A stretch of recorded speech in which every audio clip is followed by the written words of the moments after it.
Bonjour à tous.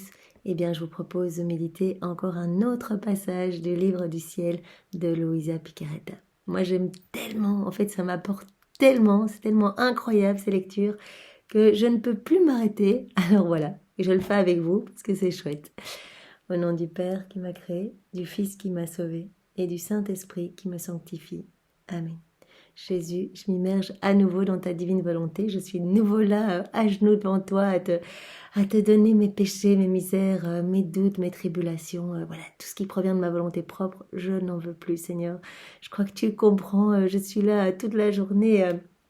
À te supplier de me donner ce don de la divine volonté, cette grâce, ce prodige des prodiges. Voilà, pulvérise ma volonté propre, attache-la au pied de ton trône, je n'en veux plus du tout. J'ai bien compris que tous les vices, les maux, les iniquités, les mauvaises passions, les mauvais désirs, tout provient de notre volonté propre. Alors Jésus, voilà, je ne veux plus en faire usage, je veux uniquement ta divine volonté. Donne-moi tout ce qu'il faut pour pouvoir vivre uniquement par toi, pour toi et en toi. Alors Jésus, reçois ce matin l'offrande de ma volonté et de ma vie. Fais-en ce que tu veux et que je puisse être vraiment un bon instrument d'amour, de paix et de miséricorde pour toi, Jésus. Viens maintenant parler à travers ma bouche et, euh, et bénis-moi, Jésus. Vraiment bénis tout ce que je suis.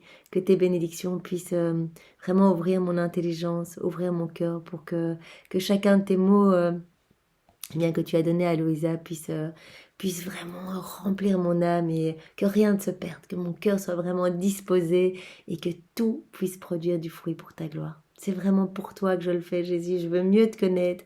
Je veux apprendre cette vie dans la divine volonté. Je veux travailler pour toi. Je veux que des âmes te reviennent. Je veux que tu te sentes heureux. Je veux que le Père soit glorifié, que le Saint-Esprit soit aimé, soit invité, soit glorifié. Alors vraiment, voilà, dispose-moi Seigneur et dispose chacun de nous. Alors le passage que nous allons lire est celui du 12 avril 1917. Donc c'est Louisa qui parle. Me trouvant dans mon état habituel, mon toujours aimable Jésus vint. Comme je souffrais un peu, il me prit dans ses bras et me dit « Ma fille bien-aimée, ma chère petite fille, repose-toi en moi, ne garde pas tes souffrances pour toi toute seule, mais joins-les à ma croix, comme escorte et soulagement à mes douleurs. » Donc une fois de plus, eh bien, Jésus nous dit ne perdez pas vos souffrances. Dès que vous souffrez, ça peut être quelque chose de voilà de tout petit et de voilà je me cogne. Jésus, voilà j'ai mal, je t'offre cette souffrance. Je l'unis directement à toutes tes souffrances, à toi, à tout ce que toi tu as souffert dans ton humanité les 24 dernières heures de ta vie. Ces douleurs atroces de la flagellation, de la crucifixion, des chutes, des crachats, des épines, etc. Mais aussi, j'unis ma petite souffrance à toutes les souffrances que tu as vécues dans ta divinité. Et ça a été mais 1000 fois plus terrible et nous n'en avions pas connaissance avant les écrits du ciel. 34 années depuis l'incarnation de Jésus dans le sein de Marie jusqu'à sa mort. 34 années où microseconde après microseconde, Jésus a refait toutes nos vies, toutes nos actions dissociées de la divine volonté. Il voyait à travers les siècles nos vies, il nous a vus aussi. Il a repris tous nos pas, nos mauvais pas qui ne marchaient pas en direction des choses saintes, les pas qui allaient se perdre dans les ténèbres. Il a tout repris et il souffrait chaque chose qui était dissociée de la divine volonté, chaque chose laide, chaque chose provenant de nos volontés propres. Il a repris et il a souffert dans sa divinité. Il a souffert comme un clou de feu, comme une épine de feu, comme une flagellation de feu, des crachats, le fiel, le vinaigre. Il a tout souffert, mais seconde après seconde, il a même souffert nos morts naturelles. Et il a même souffert ce que les âmes qui ont choisi de se perdre en enfer, eh bien, il a même souffert ce qu'elles et il continue à souffrir d'ailleurs, puisque sa passion est éternelle dans sa divinité. Il continue à souffrir tout ce que ces âmes même ont à souffrir en enfer. Donc c'est une souffrance inimaginable. Et ces souffrances de Jésus portent de la lumière. Ces souffrances sont glorieuses puisqu'elles peuvent vraiment convertir, elles peuvent aider des malades, elles peuvent distribuer des grâces, elles apportent des bénédictions sur le monde et dans le ciel. Et donc il dit, mais unis ta petite souffrance à mes immenses souffrances pour que ta petite souffrance puisse porter du fruit. Viens placer ta souffrance sur ma croix. Joins toutes tes souffrances justement à ma croix comme escorte et soulagement à mes douleurs. Parce que le fait de s'unir à Jésus lui apporte un soulagement. Vraiment, nous sommes comme, comme au Jardin des Oliviers, quand il parlait à Louisa, qui dit, mais j'ai besoin d'au moins quelques âmes qui viennent boire l'amer calice de mes souffrances. Tous ces péchés des hommes, toutes ces méchancetés, toutes ces iniquités, je dois les boire pour les refaire, pour les offrir à mon Père refaites, ces actions mal faites, je les refais et je les offre saintes, pures, belles, qui honorent, qui louent, qui rendent gloire à la Trinité. Mais j'ai besoin d'être accompagnée, j'ai besoin de support, j'ai besoin de soutien dans ces souffrances amères. Vraiment, quelques âmes qui pourront boire ce calice avec moi. Et c'est ça que nous faisons quand nous offrons nos souffrances. Nous apportons un soulagement à Jésus.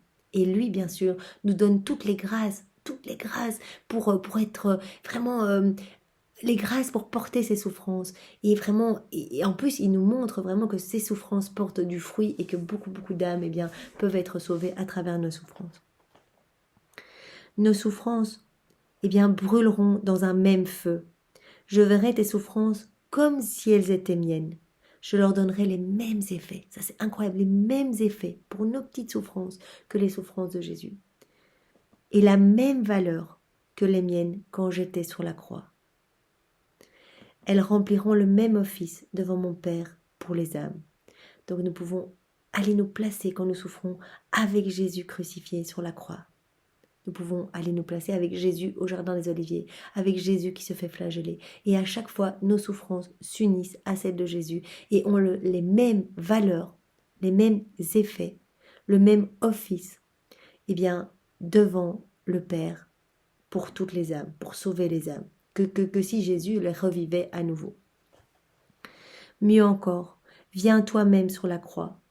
Comme nous y serons heureux, même en souffrant. En fait, ce n'est pas la souffrance qui rend la créature malheureuse. Au contraire, souffrir la rend victorieuse, glorieuse, riche et belle. En fait, il y a tellement de grâce attachée aux souffrances qui sont offertes à Jésus que l'âme en ressent vraiment une joie profonde, en fait, de pouvoir regagner cette ressemblance perdue avec son Créateur, de pouvoir soulager Jésus. En plus, il vient porter cette souffrance en nous. Donc, il y a vraiment une joie profonde de pouvoir soulager Jésus quand on s'unit à lui. L'âme devient malheureuse quand quelque chose manque à son amour. Donc, ce n'est pas la souffrance qui rend malheureux, c'est la souffrance qui n'est pas unie à Jésus. Parce que cette souffrance est lourde et elle est vécue seule. Elle ne sert à rien, à personne, qu'à nous écraser. Unie à moi sur la croix, tu seras satisfaite en tout par l'amour. Tes souffrances seront amour, ta vie sera amour, et ainsi tu seras heureuse. Donc vraiment le Seigneur nous parle énormément, et moi c'est vrai que je n'avais pas idée avant les écrits du ciel de l'importance d'unir nos souffrances à celles du Christ. Vraiment, je ne comprenais pas, je n'avais pas compris en fait. Pour moi, il y avait la croix glorieuse, Jésus avait souffert il y a 2000 ans, c'est fini, nos péchés sont rachetés, etc. Et je ne voyais pas l'intérêt d'offrir nos souffrances. Je trouvais que c'était presque un peu, comme ces saints qui se flagellaient, pour offrir leurs souffrances. Qui subissaient des mortifications pour pouvoir offrir ces souffrances. Je n'avais pas compris l'importance d'accepter ces souffrances, parce que parfois elles sont données pour notre sanctification, elles sont autorisées dans notre vie pour notre sanctification et pour que nous regagnions cette ressemblance. Je pense qu'il n'y a aucun saint qui a eu une vie facile. Ils sont tous passés par d'immenses souffrances. Il suffit de voir la vie de Marie qu'on pourrait croire facile et voilà. Quelle souffrance! Non seulement toutes ces souffrances, même pendant l'enfance de Jésus où son cœur était uni au cœur de Jésus. Donc elle a ressenti chacune des micro-morts que Jésus souffrait. Elle a tout ressenti en même temps que lui. Sans compter la souffrance à la fin de la vie de Jésus, les 24 dernières heures, ou quelle souffrance immense pour Marie de voir son enfant crucifié pour sauver les âmes. Donc vraiment, Jésus veut nous sanctifier par parfois des épreuves. Et donc, acceptons, ne les recherchons pas, mais si elles se présentent, offrons-les pour qu'elles soient portées par Jésus, que nous les portions ensemble avec Jésus. Et vraiment, Jésus nous dit, quand vous portez vos souffrances, non seulement c'est moi quand vous les acceptez, que vous me les offrez et que vous les unissez à mes souffrances, non seulement c'est moi qui viens porter vos souffrances, mais en plus vous m'offrez votre épaule sur le chemin du calvaire, vous venez avec moi sur la croix et vous vivez avec moi toutes ces offenses, toutes ces insultes, toutes ces méchancetés, tous ces opprobres. Vous venez avec moi au jardin des Oliviers, vous venez avec moi quand je suis jetée dans le cédron, vous vivez tout en union avec moi et vos souffrances portent du fruit, portent de la lumière. Donc ça c'est incroyable et c'est vraiment important de le garder en tête. Donc voilà, tu seras satisfaite en tout par l'amour. Tes souffrances seront amour, ta vie sera amour et ainsi tu seras heureuse.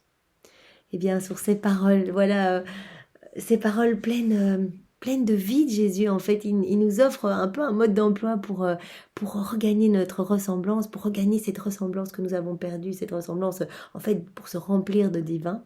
Eh bien, voilà, il nous dit acceptez, acceptez et offrez-moi. Merci Seigneur avec tes propres remerciements et vraiment sois loué, béni et glorifié dans ta divine volonté au nom de tous. Au nom du Père et du Fils et du Saint-Esprit. Amen. Soyez tous bénis, passez une belle journée. Au revoir.